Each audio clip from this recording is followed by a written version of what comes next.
Saludos internautas. Cuando se forman los planetas y van adoptando forma esférica con el tiempo, por efecto de la gravedad, algunos desarrollarán una atmósfera de varios tipos de gases. Otros serán grandes masas de roca desprovistas casi sin atmósfera. El ejemplo más claro de nuestro sistema solar es la Luna y Mercurio. Pero ¿por qué unos planetas desarrollan atmósfera con ciertos tipos de gases y otros no? Este asunto merece una explicación, y el modelo más claro que hemos estudiado es la Tierra. No solo tiene una atmósfera significativa, sino que los seres vivos han contribuido a cambiarla. Veamos cómo fue todo en los inicios. Retrocedamos atrás en el tiempo.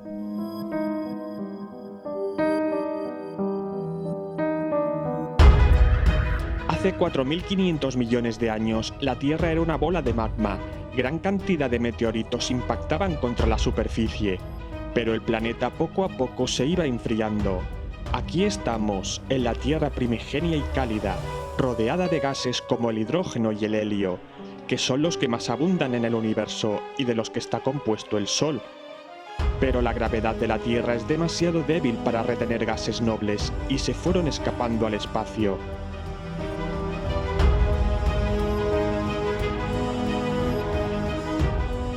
Un planeta tan activo solo podía significar que poseía una intensa actividad volcánica, y aquí es cuando se formó la atmósfera secundaria de la Tierra.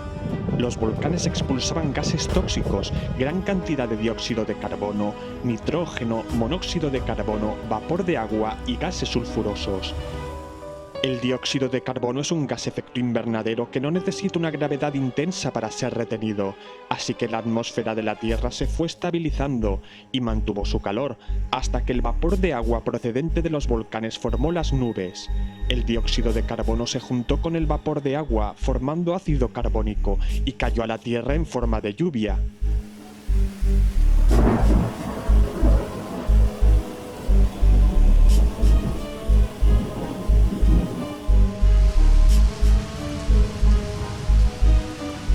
El planeta se está cubriendo de agua. La lluvia fue erosionando y desgastando las rocas y disolviendo la sal que contienen, que fue a parar a los océanos primitivos, volviéndolos salados. Pero los volcanes seguían activos en una Tierra con una atmósfera densa de dióxido de carbono y vapor de agua. Nada podía vivir aquí.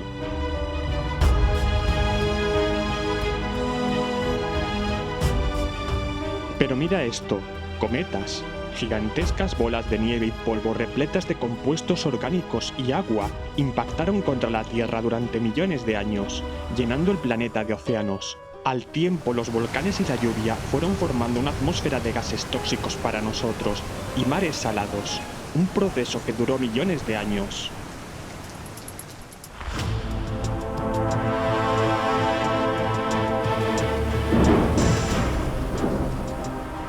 Hace 4.000 millones de años, algo está pasando.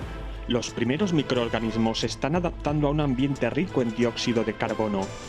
Es un gas incoloro de efecto invernadero ligeramente ácido. Si nosotros intentáramos respirarlo, nos asfixiaríamos.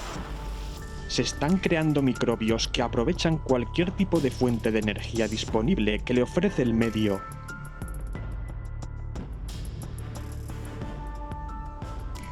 Fíjate.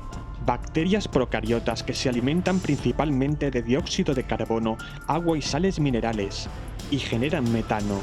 Pero hace 3.500 millones de años, algo está a punto de cambiar. En los océanos de aquella Tierra primitiva, protegidos de los rayos ultravioleta del Sol, unos pequeños seres microscópicos evolucionaron para captar más energía del medio. Y así es como apareció la fotosíntesis. Usamos dióxido de carbono, luz y agua para producir la energía. Un invento fantástico. Pero el desarrollo de esta actividad fue un residuo en forma de oxígeno. Las cianobacterias forman los estromatolitos. Estos son como fábricas productoras de oxígeno. Es maravilloso. Los seres unicelulares crean colonias de bacterias.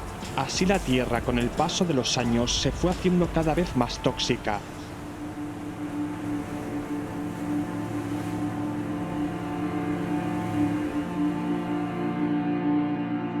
Algo está ocurriendo.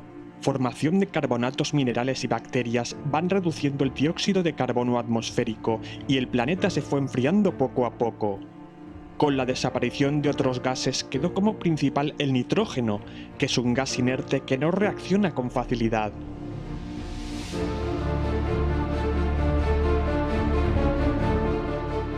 Así, la atmósfera de hace 3.000 millones de años contenía un 75% de nitrógeno y un 15% de dióxido de carbono.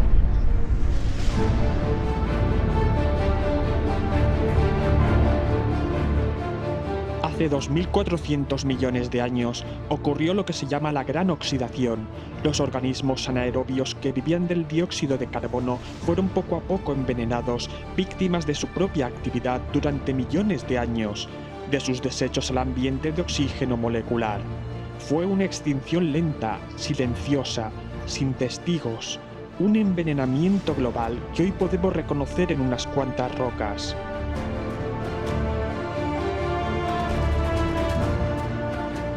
El desarrollo de una especie siempre tiene un precio.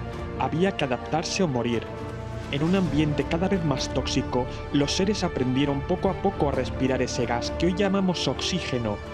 Y así, hace 2.200 millones de años, aparecen organismos con mitocondrias capaces de respiración aeróbica.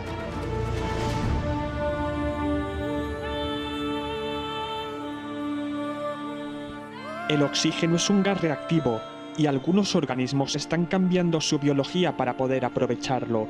Sobrevivieron los mejor adaptados al medio. De esa manera, las nuevas formas de vida empezaron a tener acceso a una gran fuente de energía que el medio les proporcionaba. Al respirar oxígeno, los organismos pudieron volverse más activos y más grandes. Las bacterias y minerales seguían liberando oxígeno. Cuando el nivel de oxígeno llegó al 10% de lo actual, se formó una razonable capa de ozono que pudo retener los rayos ultravioleta.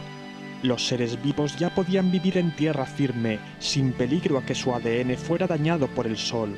Esa nueva atmósfera hizo aparecer las primeras plantas fotosintéticas, con lo que aumentó aún más el oxígeno y produjo el paso de los seres vivos a tierra firme, donde podían respirar un gas que en otra época produjo una extinción masiva.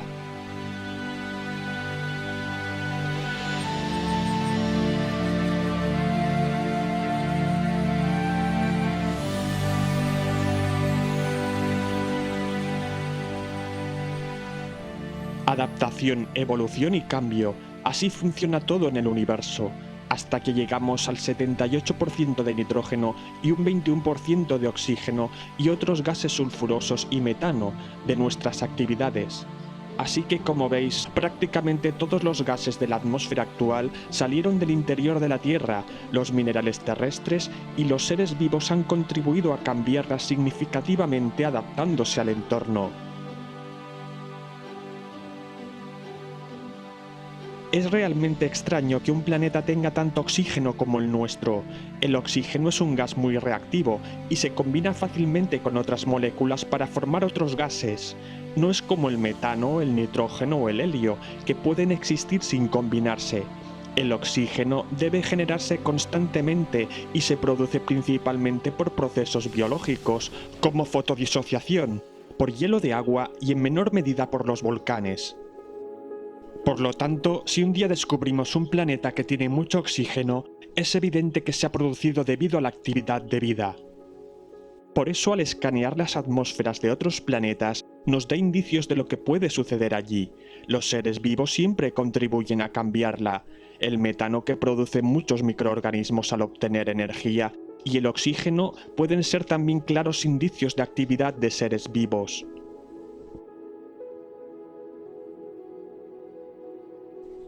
Ahora, una nueva especie domina este planeta, la raza humana, y como sucedió en el pasado, nuestra actividad en combustibles fósiles está provocando que nos envenenemos de gases tóxicos, como el dióxido de carbono, procedentes de actividades industriales, y los transportes que llevamos expulsando desde 1750, como podemos ver en esta gráfica. Pero la evolución es un proceso muy lento. 4.000 millones de años tardó la Tierra en crear los gases que conocemos para que pudieran vivir seres como nosotros. Pero nuestra actividad industrial es tan masiva que quedaremos contaminados antes de que surja otra raza inteligente que se adapte a los gases que estamos expulsando. Afortunadamente tenemos inteligencia para revertir la situación, pero quedarán las bacterias sobrevivientes que sí podrán vivir. Lo llevan haciendo miles de millones de años.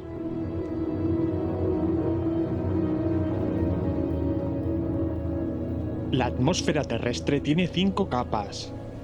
La primera es la troposfera, rica en oxígeno y vapor de agua, donde ocurren los fenómenos meteorológicos, lluvias, vientos y nevadas. Se extiende hasta los 10 kilómetros de altitud, casi el límite de los aviones comerciales. Sobrepasar esta capa solo es posible con aviones jets, capaces de alcanzar grandes altitudes.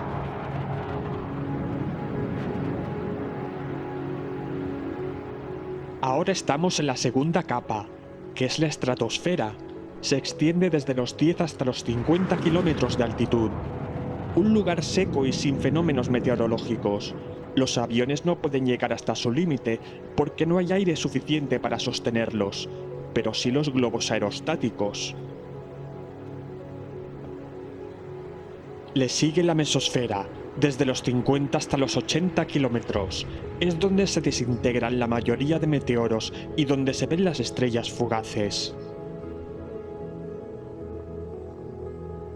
En la termosfera, desde los 80 hasta los 500 kilómetros de altitud, es la penúltima capa de la atmósfera terrestre y en la que se suceden las auroras boreales. En ella, además, orbitan las naves espaciales. Todas las capas reunidas protegen y regulan la vida terrestre.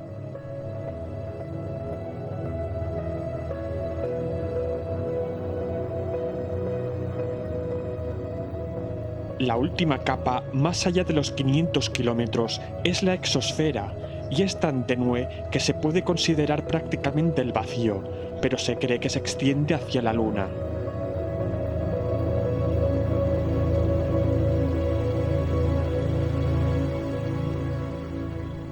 Gracias a la atmósfera podemos respirar y gozamos de temperaturas muy estables, de 15 grados centígrados de media.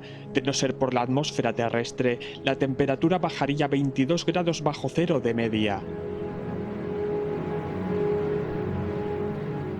De día, sin un filtro regulador, la temperatura subiría a más de 100 grados centígrados. Y por la noche, sin una atmósfera que retenga el calor, bajaría a más de 130 grados bajo cero. Con lo que has aprendido de la atmósfera de la Tierra, ya podemos deducir cómo se formó la atmósfera en otros mundos, y por qué se componen de otros gases muy diferentes al oxígeno. En la Luna es evidente que su poca gravedad y la presencia de la Tierra provocó que prácticamente todos sus gases se fueran escapando al espacio, y el cese de la actividad volcánica hizo que se quedara casi sin atmósfera, y de que haya unas variaciones muy extremas entre la zona iluminada y la oscura.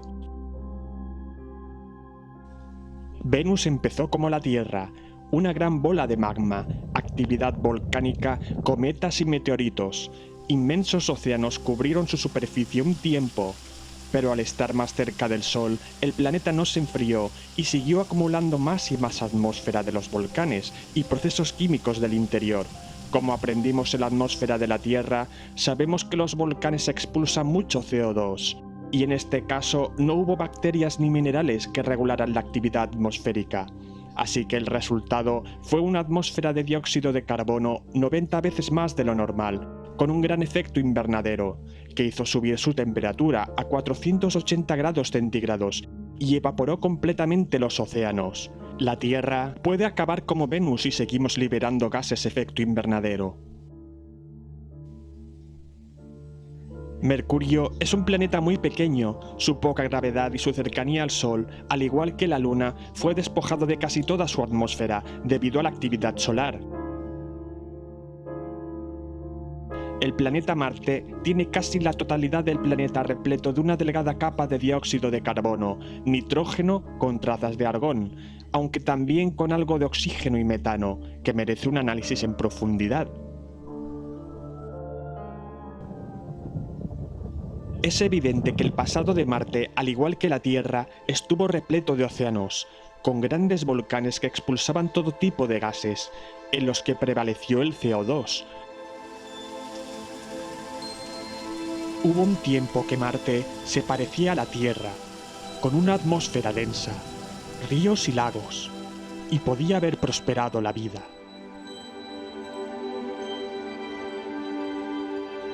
Pero su baja gravedad y sin un campo magnético importante provocó que el viento solar despojara gran parte de su atmósfera, hasta quedar en una delgada atmósfera 100 veces inferior a la terrestre. Aunque el CO2 sea un gas efecto invernadero, solo contribuye a subir la atmósfera de Marte unos 5 grados. La razón es que la presión atmosférica es demasiado baja para que el efecto sea significativo. El oxígeno y el metano requieren un análisis. Se encuentran rocas muy oxidadas en la superficie, demasiado para el oxígeno que hay actualmente. Ahora Marte tiene un 0,1% de oxígeno, pero suponemos que hubo mucho más oxígeno en el pasado, pero al parecer no fue repuesto. La vida fotosintética no prosperó. Si apareció, murió cuando el Marte cálido y húmedo de hace 4.000 millones de años se convirtió en el desierto frío y seco que conocemos hoy, a 55 grados bajo cero. Como aprendimos en la atmósfera de la Tierra, las grandes concentraciones de oxígeno las producen formas de vida fotosintética. Incluso los volcanes en menor medida. También hay otra posibilidad, y es a través del hielo de dióxido de carbono. En Marte abunda mucho. El CO2, que puede romper las moléculas en los polos por efecto de la radiación solar, y produce esa mínima cantidad de oxígeno, insuficiente para que cualquier organismo complejo pueda respirarlo. El metano de Marte en ciertas zonas sigue siendo un misterio, y es uno de los indicadores de microorganismos, pero también de procesos geológicos, como expulsiones de gas por efecto de meteoritos. Los planetas gigantes de gas con alta gravedad consiguieron atrapar los gases nobles como el hidrógeno y el helio. Sus potentes campos magnéticos crearon una barrera para el viento solar, lo que les confirió unas atmósferas muy densas de gran actividad.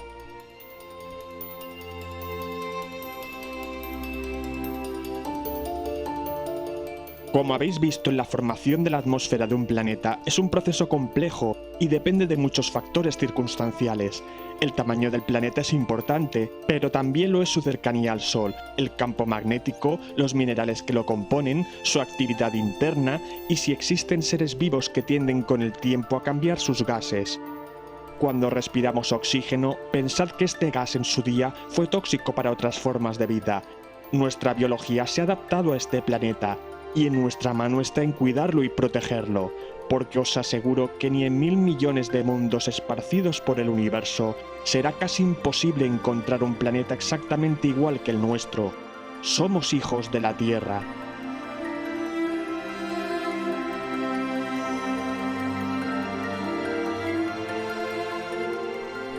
Si te gustó este vídeo, dale a like y no olvides suscribirte. Aporta lo que puedas en Patreon para que el canal se mantenga activo. Puedes encontrarnos en Twitter, en Facebook y el correo electrónico. Comparte las redes sociales y deja tu comentario. Un abrazo cósmico a todos.